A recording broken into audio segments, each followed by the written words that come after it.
projeto Douro Boys surgiu no início deste século, na altura em que alguns produtores, depois de um longo período em que o Douro só era conhecido por produzir vinho do Porto, decidiram fazer uma experiência na produção de vinhos de mesa.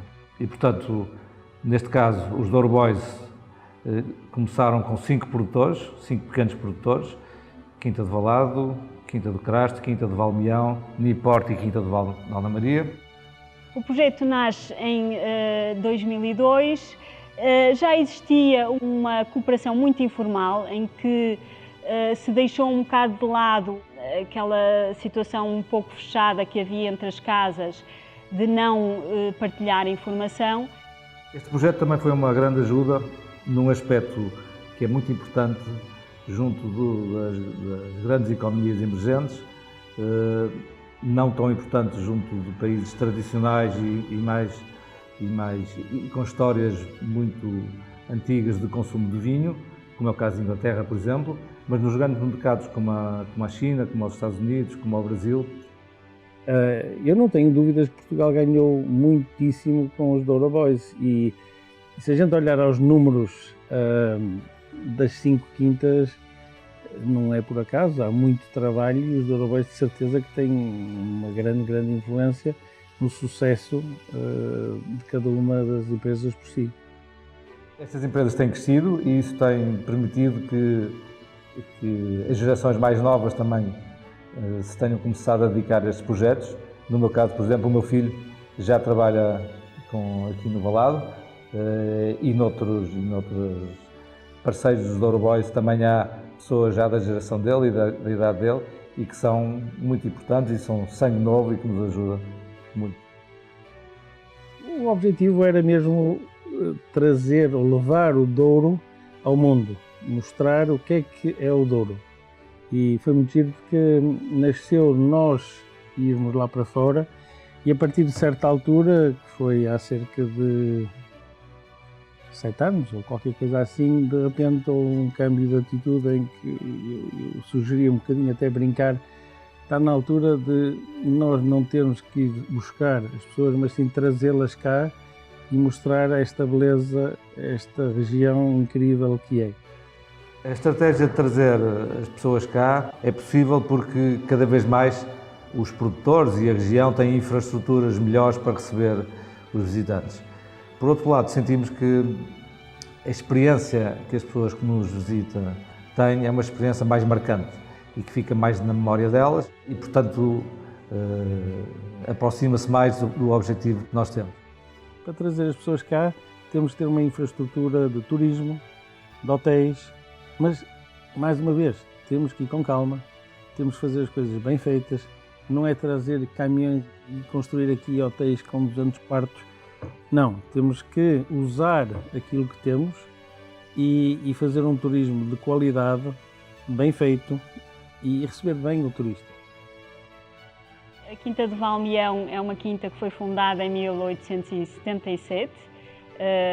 Nesse ano dá-se a compra dos terrenos pela minha tetravó, Dona Antónia Adelaide Ferreira, numa asta pública na Câmara de Foscoa.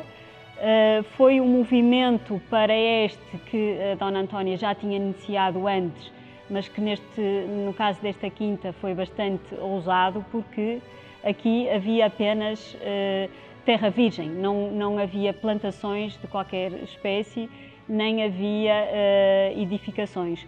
Portanto, é muitas vezes mencionado pelos historiadores que a Quinta de Valmeão é bastante importante no percurso da Dona Antónia, porque foi a única quinta que ela fez a partir do nada. A Quinta de Valado tem uma longa história. Celebramos há 2 anos atrás os 300 anos de história da Quinta de Valado e é uma das quintas, enfim, históricas e mais conhecidas no Douro. Durante a maior parte da história da Quinta de Valado, ela esteve integrada no universo da Casa Ferreira, fundada pela minha tetravó, e mais recentemente, no fim do século passado, iniciou um projeto novo, começando a fazer vinhos de mesa. Bom, a Quinta do Crasto comemorou o ano passado 100 anos desde a compra por parte do meu bisavô Constantino de Almeida. Foi um momento muito importante, são 100 anos de história na mesma família. E também em 2015 celebramos 400 anos desde a primeira referência escrita à Quinta do Crasto. Também algo bastante marcante, porque já há mais de 400 anos que se fazia vinho nesta empresa e que esta empresa existe no mundo dos vinhos. A Nipor foi estabelecida em 1842. Nós éramos uma empresa de negociantes, ou seja, nós comprávamos o vinho feito na lavoura no Douro. Depois do inverno, antes do verão, os vinhos eram transportados para os armazéns em Vila Nova de Gaia, e aí nós envelhecíamos, lotávamos, engarrafávamos, comercializávamos os vinhos. A gente apostou muito na exportação e nós passamos, na altura, quando construímos a adega, houve um cuidado, talvez mais até da minha parte, de uma expansão muito grande, de criar novos países, partindo do princípio que, tendo uma adega nova, íamos produzir mais e esperando que, abrindo novos mercados, a gente conseguisse crescer, e passamos de 15 mercados para 70 mercados em pouco tempo, o que é um exercício complicado numa empresa que até sempre foi pequenina. Hoje já não somos assim tão pequeninos, mas as dores de crescimento também doem às vezes. O mercado de Portugal é um mercado muito pequeno, um mercado onde se consome muito vinho, é um dos países do mundo com maior consumo per capita, mas um mercado limitado. E, portanto, quando nós decidimos apostar na produção de vinhos de mesa do Douro, tínhamos a consciência de que, para podermos crescer, tínhamos que vender fora de Portugal.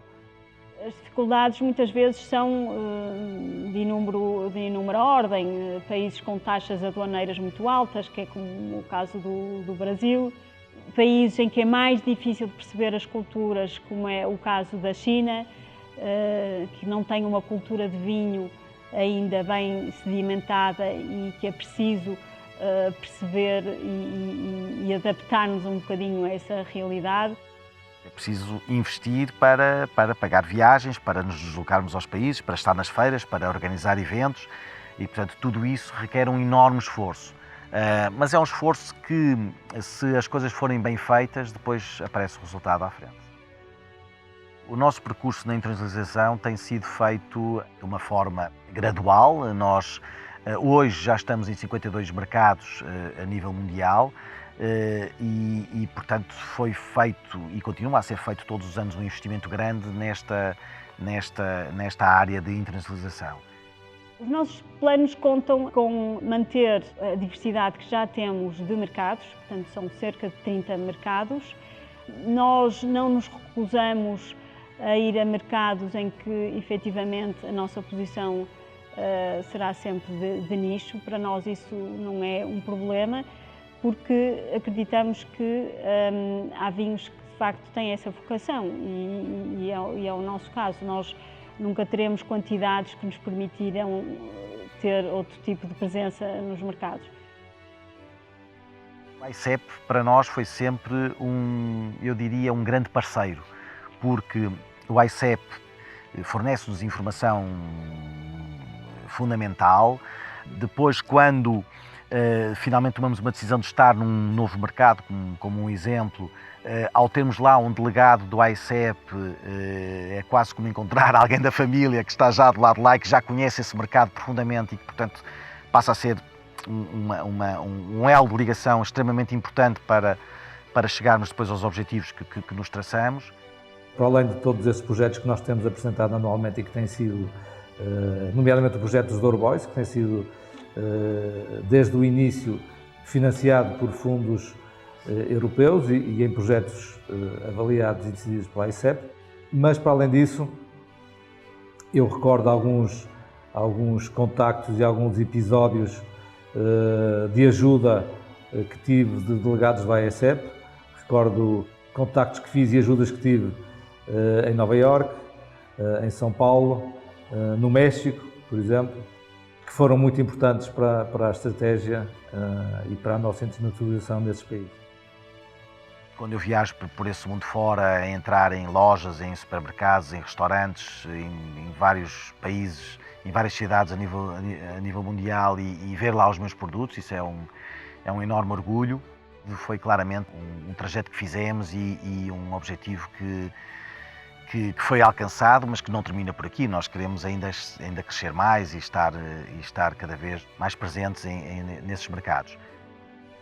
Nesta empresa nós fazemos todo o processo, ou seja, eu costumo dizer isto até com alguma graça, que muitas vezes entro na quinta, olho para o lado direito e está alguém a plantar uma videira nova e olho para o meu lado esquerdo e está um caminhão que acabou de ser carregado a exportar um contentor para os Estados Unidos. Portanto, o processo é todo feito dentro de portas e isto é algo muito importante que dá logo uma grande garantia de consistência e de qualidade dos produtos. A gente tem que usar esta onda positiva em que Portugal está para, com o dinheiro, com a mais-valia que a gente agora talvez tenha, não estar ainda a espremer mais, mas sim investir em fazer tudo melhor. E acima de tudo melhor é apostar em nós, na nossa qualidade, que ainda não é onde devia estar, nas tradições que nós temos que os outros não têm, nas vinhas velhas que nós temos que os outros já não têm, nas castas que nós temos os outros não têm, na individualidade do terroir português com as castas que os outros não têm e, em vez de estar a sermos carneirinhos a copiar o Chardonnay e o Sauvignon Blanc, o que nós temos que fazer é acreditar em nós e impor uma estilística, um caráter. O que eu gostava de ver é daqui a 5 anos, daqui a 10 anos, que uma pessoa cheira um vinho e diz: isto só pode ser português.